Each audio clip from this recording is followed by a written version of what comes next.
Through the Desert by Henryk Sienkiewicz. Thank you for every subscription. It's huge motivation for me. Chapter 19.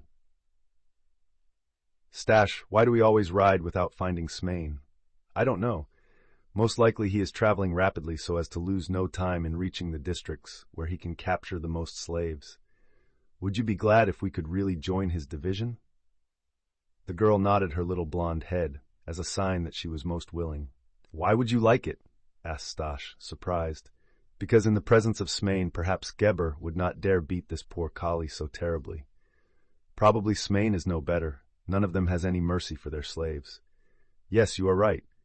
And tears flowed down her wan cheeks. This was the 9th day of the journey. Geber, who was now the leader of the caravan, at first found a few traces of Smain's march. Stretches of burned jungle in places where he had camped, crunched bones, and various discarded material marked his route. 5 days later they came to a wide steppe, where the wind had carried the fire in every direction. The traces were indistinct and confusing, for Smain had apparently divided his company into several small groups in order to facilitate cornering the game and obtaining provisions. Geber did not know which direction to take, and it often seemed as if the caravan had traveled around in a circle, returning to the same place from which it started. Then they came upon woods, and after having traveled through them, they entered a rocky country, where the ground was covered with flat slabs or small level stones, that for some distance were strewn so thickly that they reminded the children of the roads in town. The vegetation was scanty. Only here and there, in the clefts of the rocks, grew euphorbias, mimosas, and rarer and slimmer pale green trees, which Kali, in the Kiswahili language, called mti. The horses were fed with the leaves of these trees. In this land there were very few small rivers and streams, but fortunately it rained now and then, and there was sufficient water in the cavities and clefts of the rocks. Smain's party had frightened off the game, and the caravan would have died of hunger had it not been for a number of penteran birds that flew into the air every second from between the horses' feet. Toward evening the trees were so full of them that one had only to shoot in their direction to bring some of them down, and they served for food. Besides, they were not shy, for they let people approach them, and were so clumsy and heavy in preparing for flight that Saba, who generally ran in advance of the caravan, caught and killed some of them nearly every day. Shamus killed a number of these birds with his old flintlock musket that he had stolen from one of the dervishes under Hatim, on the road from Omdurman to Fashoda. But he only had enough shot for 20 cartridges, and he felt very much worried when he thought of what would happen when they were used up. Notwithstanding the game had been frightened away, they occasionally saw herds of gazelles, a beautiful species of antelope which is found all over Central Africa. These animals, however, could only be shot, and the men did not know how to use Staś's gun, and Geber would not give it to him. But the Sudanese also began to be worried about the length of time they were on the way. Sometimes he even thought of returning to Fashoda, for if they were to miss Smain, they might get lost in the wilderness and not only suffer from hunger, but be in danger of attack by wild animals and still wilder Negroes, who vowed vengeance on account of having been hunted for slaves.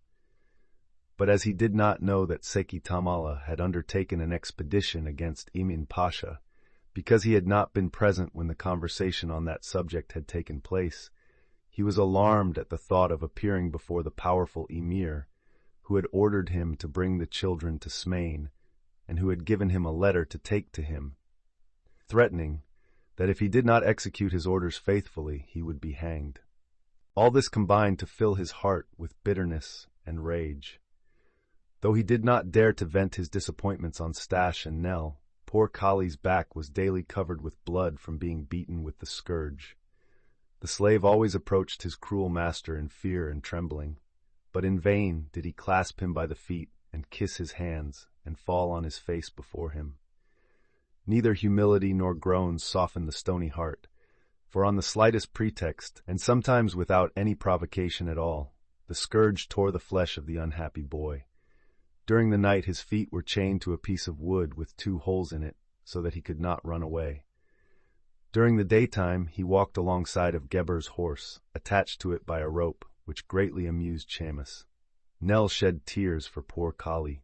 Stash revolted in his heart and often valiantly championed Kali, but when he noticed that this annoyed Geber still more, he simply clenched his teeth and was silent.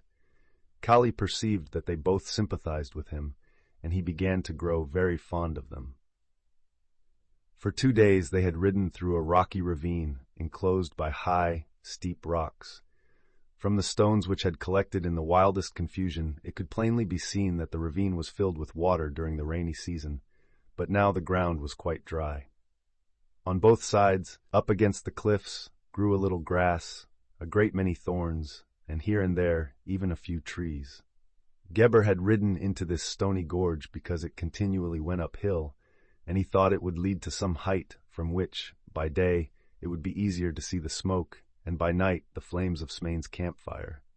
In some places, the ravine became so narrow that only 2 horses could walk abreast, while in others it expanded into small circular valleys enclosed on all sides by high stone walls, on which sat large apes that played with one another, and on seeing the caravan barked and showed their teeth. It was 5 o'clock in the afternoon. The sun was already low in the west. Geber had begun to think of their night quarters.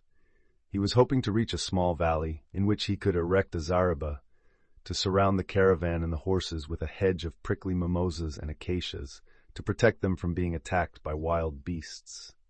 Saba ran in advance, barking at the monkeys, which, on seeing him, moved about restlessly, and he disappeared time and again in the windings of the ravine, his loud barks being repeated by the echoes. Suddenly Saba became silent. Soon after he came up at a gallop, the hair on his back bristling, his tail down, and ran up to the horses. The Bedouins and Geber knew at once that something must have frightened him, but after they had looked around questioningly, they continued on their way to investigate the reason. But when they had passed a small bend, they reined in their horses, and for a moment remained as if rooted to the spot at the sight that presented itself before them. On a large rock in the middle of the ravine, which was fairly broad at this place, lay a lion. They could not have been more than 100 feet from him. As soon as the powerful animal saw the riders and horses, he rose on his hind legs and stared at them with gleaming eyes. The rays of the setting sun shone on his enormous head and shaggy breast, and in this red light he resembled one of those sphinxes that ornament the entrances to the ancient Egyptian temples. The frightened horses began to rear, turn around, and prance backward. The astonished and terrified riders did not know what to do, and frightened and perplexed, cried out as with one voice, "Allah, Bismillah, Allah Akbar." The Desert King, motionless as bronze, surveyed them from head to foot. Geber and Kamis had heard from merchants who had brought ivory and rubber from Sudan to Egypt that lions sometimes obstruct the route, and that the only thing for a caravan to do is to make a detour around the beast. But now they were in a place from which there was no means of exit but to turn back and run away, and then it was almost certain that the terrible beast would follow them. Once more the feverish question was asked, "What is to be done?" "Allah, perhaps he will back out. He will not move out of the way." There was a dead silence. Not a sound could be heard except the snorting of the horses and the rapid breathing of the party. "Loose Kali from the rope," suddenly said Shamus to Geber, "and we will escape on the horses. Then the lion will catch him first, and he will be the only one slain." "Yes, yes, do so," replied the Bedouins. But Geber thought Kali would immediately climb up the side of the cliff, while the lion would make a beeline for the horses. With this in his mind, another idea, still more terrible, flashed upon him. He would kill the slave and throw him behind him. Then if the beast were to follow them, he would see the bloody body lying on the ground and stop to devour it. So he drew Kali by the rope nearer to his saddle, and had already raised his knife, when Stash caught hold of him by his wide sleeve. "Villain, what are you doing?" Geber tried to tear himself loose, and if the boy had caught hold of the arm itself, he would have been shaken off at once. But as he had hold of the sleeve, it was not so easy, and while Geber tried to tear himself loose, he gesticulated and cried in a voice thick with rage, "Dog, if that one is not sufficient, I will stab you too. Allah, I will stab you, stab you." Stash became white as a ghost. Like a flash of lightning, he thought that if the lion should follow the horses, he might in the pursuit overlook Kali's body, and in that case Geber would certainly stab them all, one after the other. Pulling Geber's sleeve with increased energy, Staś screamed out, "Give me the rifle and I will kill the lion." The Bedouins were speechless from surprise at these words, but Shamus, who in Port Said had seen how well Staś could shoot, immediately cried out, "Give him the gun! He will kill the lion!" Geber also recalled the shooting at Karun Lake, and in face of their terrible danger, he at once ceased to make further resistance and hastily handed the gun to the boy. While Shamus hurriedly opened the cartridge case, from which Staś took out a handful. The boy jumped off his horse, shoved the cartridges into the barrel of the gun, and advanced. While taking his first steps forward, he felt stunned, and pictured himself and Nell with their throats cut from ear to ear by Geber's knife. But soon the imminent and terrible danger they were in made him oblivious to everything else. A lion was before him. When he first caught sight of the beast, everything became black before his eyes. His cheeks and nose felt icy cold, his legs grew heavy as lead, and his breath threatened to give out. In short, he was frightened. In Port Said, he always preferred to read something else rather than stories of lion hunts, but it is one thing to look at pictures in a book, and another thing to stand face to face with a monster, such as now looked at him in surprise while drawing up its broad, shield-like forehead. The Arabs were breathless, for never in their lives had they seen anything like this. On one side a small boy, who in contrast to the high rock looked still smaller, and on the other a powerful beast, shining like gold in the rays of the sun, magnificent, threatening, really a lord with a large head, as the Sudanese call him. Staś's iron will quickly controlled his trembling limbs, and he advanced still further. It seemed to him as if his heart were in his throat, until he put up the gun to take aim. Now was the time to have one's wits about one. Should he go still nearer, or fire from where he stood? Where should he aim? The shorter the distance, the surer the shot. So he went still nearer. He advanced 40 steps. Still too far off, 30, 20. The wind now brought to him the strong scent of the wild animal. The boy stopped. A ball between the eyes, or I am lost, thought he. In the name of the Father and of the Son. The lion got up, stretched himself, and lowered his head. His mouth began to open, and his eyes to narrow. Who was this tiny being that dared come so near? Ready to spring, he crouched on his hind legs, his paws slightly twitching. At this instant, Staś sighted the gun straight at the middle of the animal's forehead and pulled the trigger. The shot resounded. The lion reared, rose to his full height, fell over on his back with his 4 paws in the air, and in his death agony rolled off the rock, plunging down to the bottom of the ravine. For a few minutes Staś still kept him within range of the gun, but when he saw that the twitching had ceased, and that the yellow body lay there motionless and stiff, he opened the gun and put in another cartridge. The walls of the cliffs still rang out with loud echoes. Geber, Shamus, and the Bedouins could not at first realize what had happened, for it had rained during the previous night, and on account of the humidity in the air, the smoke hid everything in the narrow ravine.